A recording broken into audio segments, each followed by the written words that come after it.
ये खबर KR मंगलम university द्वारा प्रस्तुत की गई है।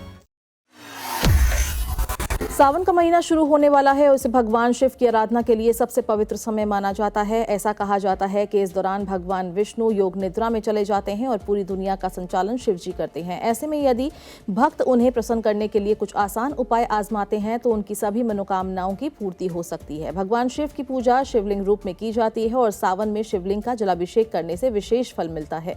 इस दौरान भक्त भोलेनाथ की कृपा पाने के लिए कई तरह से पूजा करते हैं। अगर आप भी सावन में शिवलिंग पर जल चढ़ाते हैं तो उसमें कुछ अन्य सामग्रियां मिलाकर अर्पित करने से विशेष फलों की प्राप्ति हो सकती है और पूजा का पूर्ण फल मिल सकता है। भगवान शिव को चढ़ाई जाने वाली चीजों में सबसे पवित्र दूध को माना जाता है। अगर आप शिवलिंग पर जल के साथ कच्चा दूध मिलाकर चढ़ाते हैं तो उन्हें शीतलता मिलती है। यही नहीं, मान्यता ये भी है कि समुद्र मंथन के दौरान शिव जी ने अपने कंठ में विष को इकट्ठा किया था और दूध चढ़ाने से उनके कंठ को ठंडक मिलती है। सावन के महीने में शिवलिंग पर यदि आप जल के साथ दही मिलाकर चढ़ाएंगे तो भी शिव जी की कृपा आप पर बरसेगी। इस प्रकार किया गया अभिषेक भोलेनाथ को अत्यंत पसंद है और इससे भक्तों की मनोकामनाएं पूर्ण होती है। शिवलिंग पर दही चढ़ाने से भक्तों को अच्छी सेहत का आशीर्वाद मिलता है। हिंदू धर्म में शहद और भी शुद्ध पवित्र सामग्री मानी जाती है और किसी भी पूजा में इसका इस्तेमाल किया जाता है। यदि आप सावन के महीने में शिवलिंग का जलाभिषेक करते समय उसमें शहद की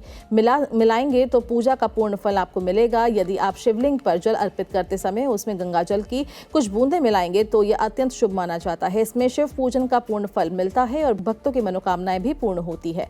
सावन में सबसे शुभ कामों में शिवलिंग का जलाभिषेक करना माना जाता है। यदि आप जल में यहाँ बताई गई अन्य चीजें मिलाकर शिवलिंग का स्नान कराते हैं तो ये विशेष रूप से फलदायी माना जाता है।